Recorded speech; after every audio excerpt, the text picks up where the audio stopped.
Yeah! Spider's back! Finally! In the red zone!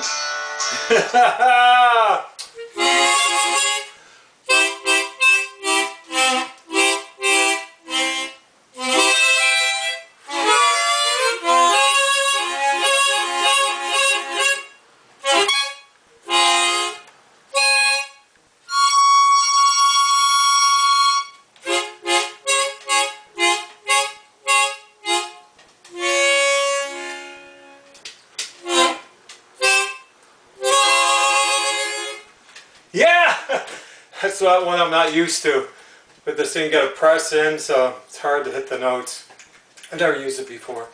It's an old German, nothing against German harmonicas, but I don't know what that is. It switches from a C to a G or whatever. I like to know. I gotta play the guitar with a harmonica, I can't play it singular. Anyway, just playing around. Okay, a little flat. A little sharp and flat. But anyway, Spider's back. Sorry I haven't been back. I mean, when I said I was going to be back in May, I really feel sorry for that, the end of May. But a lot has happened. That's why I didn't come back.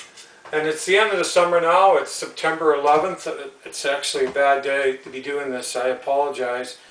And let's really say a prayer for all that had fallen in 9/11. Watching that today, but it just seemed, you know, appropriate. Now, I was going to do it yesterday, but anyway, here I am. I don't know how it's going to turn out. I'm going to ad-lib a lot. I hope you had a good summer. That's pretty foggy. That was one of the last videos I did when it was a Touchdown Atlantic. So I thought I'd end with that. Took that off YouTube. Touchdown Atlantic announcement at Rogers Square, but it was very foggy, and it actually, you know, ended up the whole thing being very foggy. So actually an appropriate shot. And sorry for it looks pretty dark. I'm having real problems with lighting. Still got the old camera because of the remote control. I got to invest in a new camera so the image is sharper and the lighting is better. It's really hard to deal with lighting in here because there's so many windows and so forth, so with available light it's almost impossible. But anyway, and tungsten lighting mixed in, so anyway, it is what it is. I like that it's authentic, and like this is no green, nothing, and people use green screens. That's high technology today. It's almost like a backdrop that used to be in a studio, but it's a, you know, a green screen, you know, computer green screen. So this is something I have to build. It takes a long time to build up, and it's totally authentic, and it's me and Spider's CFL Red Zone Rules site. Okay, and I'm going to be talking a lot today about things that transpired, and start with you know, what's going on. I mean, with the Atlantic schooners, okay, you know, based on that foggy picture there at the Rogers Square announcement in Halifax, everything because of what happened, everything got shut down because of the pandemic. I had Touchdown Atlantic tickets. You're not going to believe it. I got new brochures made up. My original one, and then the print was smaller on the second one because I had to put some important things in relation to my CFL Red Zone rule and what's been happening with it, updates and so forth, and where to go to find information. Okay, on my Spider CFL on YouTube and on my Spider CFL Red Zone Rule Facebook page. But anyway, I had 5 of these new ones. I had 500 made up for Touchdown Atlantic. I had great seats, 10, 12 rows up. We would have had the new banner. I have the new Spider CFL Red Zone Rule banner, which is amazing. And I would have had that. We would have been going around giving out 500, can you imagine, 500 of them, which is quite amazing. And with the banner, I would have had my megaphone and so forth. And if they would allow us to have it in, I hope so. Anyway, so you know what happened? The pandemic shut it down. What's unfortunate about this whole thing is they had momentum. It was a sellout. I mean, they were putting like 12,000, probably going to go up to 15,000 there. It was sold out, but they're going to add more seats. They were going to find a way. It would have been 15,000 people at Smuse Stadium, with a makeshift stadium. But they had a great tier on the one side where they tore down the old stadium. It went up like 40-some rows. It was amazing. That's where most of the people would have been. Majority, probably 80–90% over there. But it would have been great because they would have shot it for, they would have had to make up. They had some temporary boxes there they put in, but they would have to make some more boxes. I said apparently the St. Mary's athletic associate management team were going to do that. St. Mary's were going to do it, so that would have been great.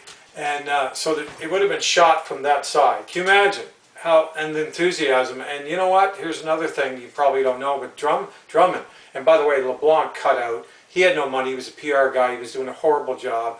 And you know, the CFL could have done a much better job too. They should have been down with McNeil and the Mayor Savage, Per McNeil, and you know, with the Drummond group, and really pitching this, and really, you know, I mean, a Touchdown Atlantic, I think they were going to get the money, $300,000. I mean, I think the provincial government was going to give, McNeil was going to get 100, and the city was going to give 200. I think they would have got it. Touchdown Atlantic, I'm almost certain. If all this would have came into play, maybe there would have been you know, and Ambrosi would have been down there, you know, pitching with the group, the Drummond group, hard, because apparently that would have been the time to make the announcement for the stadium project and the CFL Atlantic Schooner franchise to be finalized, because they have a conditional franchise. It was pending on the stadium. And the thing is, what was interesting is Drummond, he's the guy with the money. Gary Drummond, he's the man with the money. And he was the man on the stadium project. And, you know, I'm not sold on the fact that it was going to be half the stadium, but who knows what would have happened in the end. Maybe the provincial government, McNeil government, would have pitched in more, you know, some money into it, and Trudeau would have came on board, and maybe the city would have put more in it, and we would have had a real full-size, not half a stadium, but a real CFL model stadium on both sides that could hold a Grey Cup. And why wouldn't you want to build it like that? Come on, Mayor Savage, come on. I know if you're an NFL fan, but come on, get with the program. The city of Halifax and the horrible naysaying Halifax councils. I mean, thank God for the ones that voted for the $20 million. That's a drop in the bucket, though. Come on, it's an embarrassment. But now we're in the pandemic, and anyway, just to what I was going to say, just to conclude this part of my session, was Gary Drummond was on a radio station in Regina, and he said they had a meeting 2 weeks before this whole thing started getting bad, this pandemic thing, this coronavirus from China. He was going to have a meeting with the McNeil government, and he said that they were pretty sure they were going to get a guaranteed government bond, which would have given, okay, the loan to build the stadium, a guaranteed government bond loan. I mean, it would have been awesome. And maybe Trudeau would have came on board too. Maybe the real McCoy would have got built, the real full-size, both sides, a real, not half a stadium, like Mayor Savage wanted, which is a joke because he's only an NFL fan, doesn't even watch the CFL. And by the way, since this whole thing, you know, is in the state it is right now and is up in the air, I mean, Mayor Savage came out just recently, said, "Oh, it's dead in the water. It's never going to happen now," and stuff like that. He's going to win again.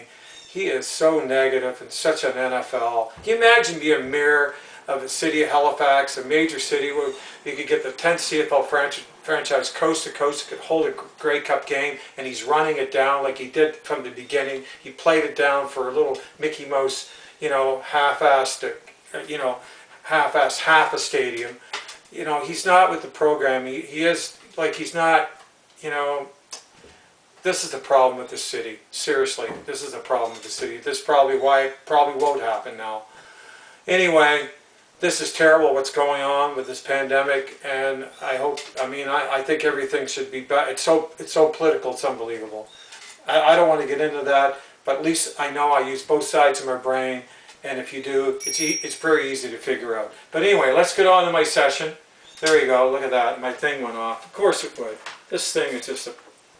Anyway, nothing's working right lately. You know, everything goes wrong when it goes wrong, right? That's what happens. Okay, that one off too. Oh, that's a nice picture. Is that the Halifax? Is that, what is that? The Halifax? Maybe I'll leave that up. No, clock, town clock. I don't know. The whole thing went out. Anyway, I'm struggling today because I don't have the stuff I really need here to be doing this. I don't have it. And see, all the casts went off. That's what happened. I'm using a cast. Never used a cast before on it to get an image from that because I forgot my other BlackBerry playbook. I forgot it. There I am. Well, twice. The spider's back. Okay. You got the fog. I don't care if it goes off again. It goes off. We'll have the picture of the whatever. Okay, let's go. Let's get going here. This is terrible. What's going on? It's awful. Sorry. I guess I'm a little not as sharp as I normally be because, you know, haven't been around for a while. I apologize for coming back, not in May, but I'm back now and I'm doing this. Anyway, LeBlanc cuts out on Drummond, and like I went over that whole thing there. I covered that. I covered the Mirror Savage thing. I just have some notes here. And by the way, the CFL is, you know, questionable because it's 2020. That's why I'm back now too. 2020 season is shut down. Trudeau wouldn't give any money to help out. I mean, it just tells you what's going on in the CFL and the shape they're in. If they need a $30 million loan. I heard Rob Peterson show. I know a lot of people aren't fans of his. You know, and people that like him, but. You got him credit for what he said the other day when he had Gary Lawless on. He used to play in the CFL. He was a Canadian. He was someone who always spoke out about Canadian ratio needs to be changed. It needs to be basically eliminated and allow the best players to play in the CFL. Allow more American players to play in the CFL. And the CFL gone the opposite way. And that's why the CFL is in the shape they're in. Seriously, because when Mark Cohen was there. When Ottawa came in, he told me at Touchdown Atlantic that they were going to change the ratio. It had to be changed. What did the CFL do? They allowed the Canadian Players Association, by the way, who are hypocrites because you got Canadian kickers going down the NFL and lots of Canadian players going down the NFL right now that to opt out of their one-year contracts. That's another major problem. There's over 80, can you imagine, Canadian Americans opt out. So how do you sell the CFL when this is happening? It's unbelievable what's going on. But anyway, they caved in. The owners got nothing. Everything was given to the players, so Canadian Players Association, holding a gun against the CFL's head. One-year contract. It's even worse now. They can opt out now. There's over 80 players now because the season was shut down. And the quarterbacks too can opt out. So their quarterbacks, their contracts mean nothing, just like all the other players. How do you run a league like that? And Gary Lawless said he was throwing, you know, pouring gas on Randy Ambrosie, and he was saying that this is what he said. He says, I don't believe a Canadian player, former Canadian player, should be a commissioner of the CFL. It's not in the best interest of the CFL. And this, you know, he's talking about a guaranteed Canadian ratio player, right? Because the Canadian ratio that's now gone from 7 to 10. Can you imagine? It didn't reduce to 5. It went from 7 to 10. It's unbelievable what's going on. And I don't know. They're talking about a new CFL model. How? I mean, like, it's unbelievable. It's caught up with them by not changing the Canadian ratio, by not being like every other sports league, including MLS soccer, who doesn't have a guaranteed Canadian ratio. They have a Canadian roster of 3 players, the Canadian teams. That's it. They're not forced to start them. You can't have a league like that, and you can't have a league like the CFL with the best Canadian players who don't even support the CFL and want to play in the CFL, going down to the NFL, and they still want a Canadian ratio intact. Of course, if they came back, but Canadian players aren't coming back. They're staying down there because there's too much money, and the practice roster, NFL practice rosters expanded, and there's a lot of money even on the practice roster.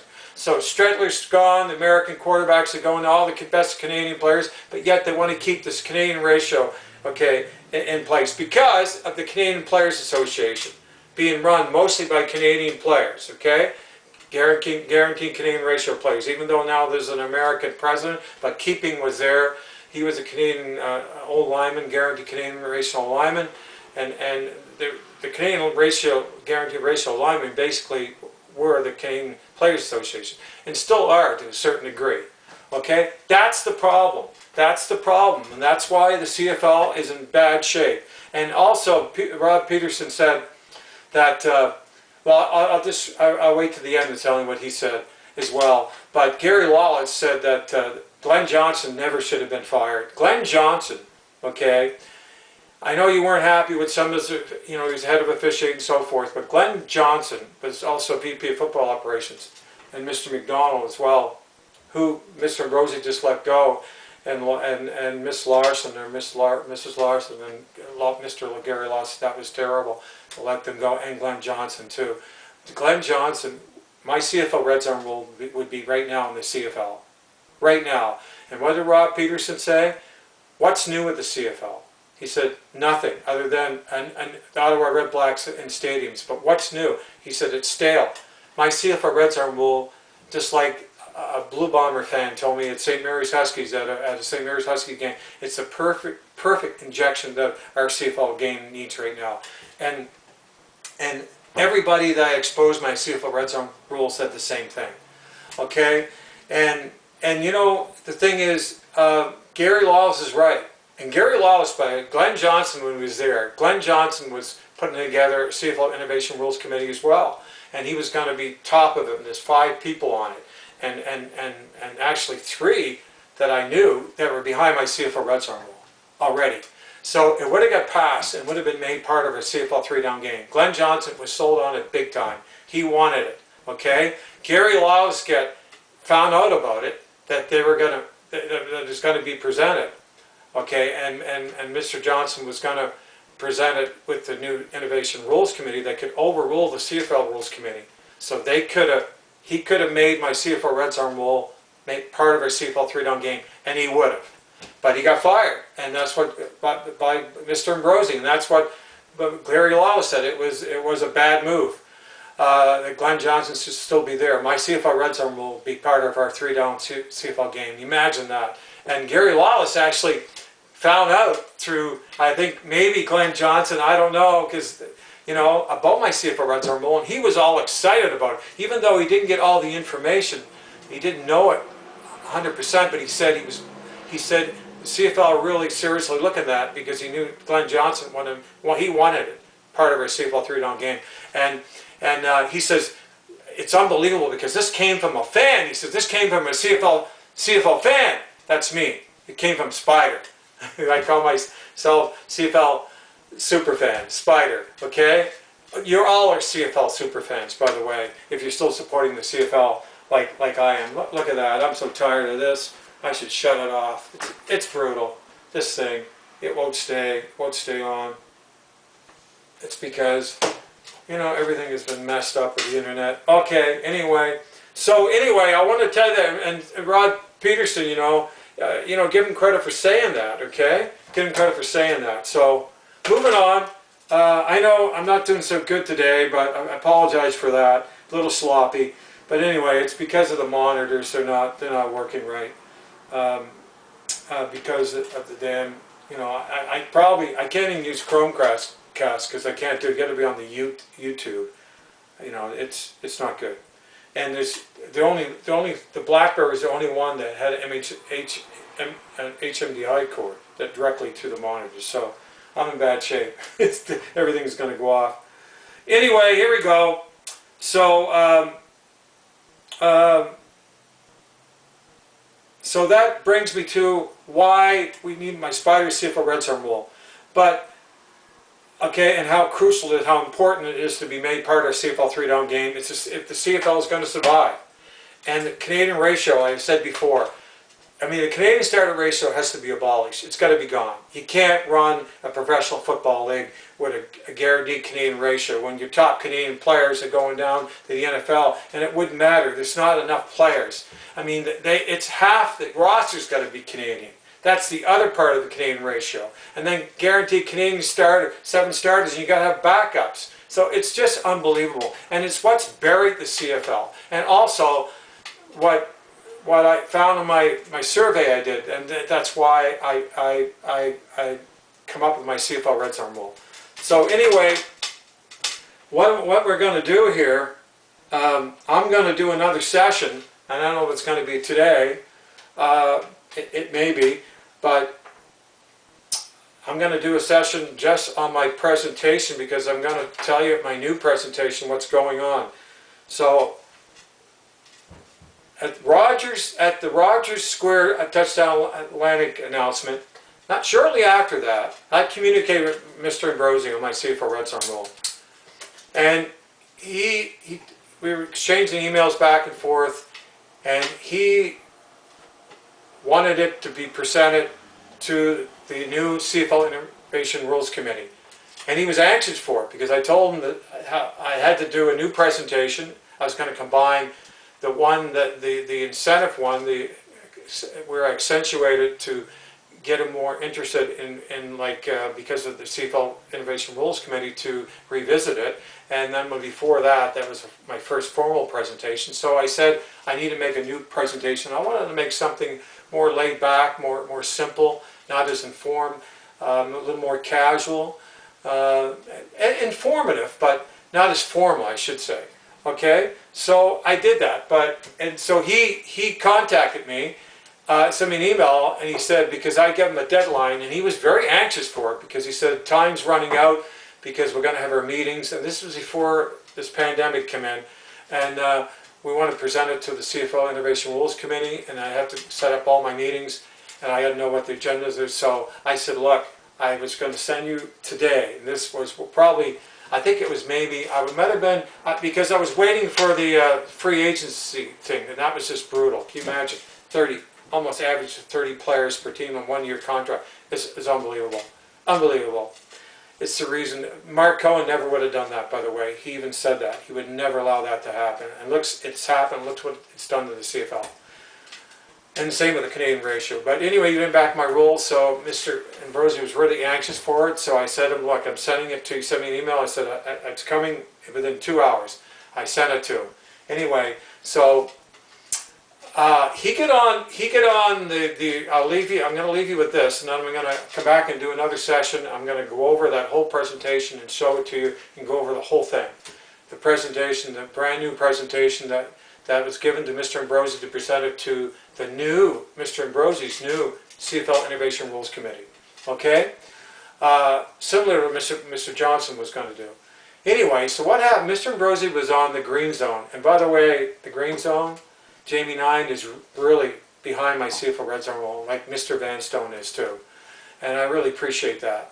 Because there's people out there, like Bomber fans, before I just get into this last part, Bomber fans were so blown away. I give them the brochures and so forth, blown away by in the Grey Cup in Calgary in 2019. And there's a Spider, how are you going to get it out there? So I've been looking for someone to do an ad. And I think I spoke in one session about one person that I was trusting with it, that was really interested in it, that, you know, was a high profile, you know, sports writer in Canada, and he did a number on me.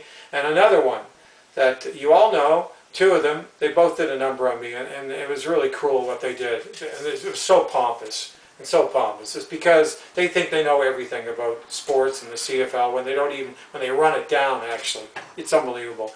And then I reached out to another writer that you know, not as well known in the media, okay, on television and so forth, and online. And he was a writer for a newspaper in a sports column that would have read across Canada. And he showed some interest, and I sent it to him. Like I sent, you're not going to believe it, my presentation, okay? You're not going to believe it. One, not my latest one, but my first one. Anyway, they did a number on me, and I wanted them to delete all the information because the way they did a number on me, they were so pompous and just used me and never did a thing, never even got back nothing. And I was really upset with them. Anyway, that's what you have out there. Okay, so I'm not going that way. But, you know, Steve Armitage, who used, you know, for CBC, did 27 Grey Cups for CBC when he was as a broadcaster for the CFL on CBC. Anyway, he's behind his endorsement, as you know, I've spoken in many of my video sessions, and I think I should go neutral and try to get on national CBC, okay, national, and get it exposed, because it's got to be exposed right across Canada, because there's so many pompous writers out there. I mean, Jamie Nine would be good, Mr. Vanstone, but you know, there's a lot of politics involved as well. Okay, so anyway, so what happens? Okay, I'm gonna come back and do a full session on my brand new CFL Red Zone Rule presentations being presented to the new CFL Innovation Rules Committee. And right now it's on pause, but if the CFL goes back, it's going to be presented. So I want to go over it with you, because it's going to go up on Facebook when I finish that video session on it. And I'm going to put the new brochure up as well, and some other goodies, because I haven't put much up there for a while. So anyway, sorry about that. Even my bell's a little stale. Not in tune, something like my harmonica. Anyway, take care of yourself. I'm going to be back soon, probably very soon, and do another one for you. Take care. Signing off, Spider. Here comes Spider's CFL Red Zone Rule. Okay, if the CFL comes back in 2021, it's got to be made part of a CFL 3-down game. It's got to be part. Let's do it. Let's get behind it. Spider signing off.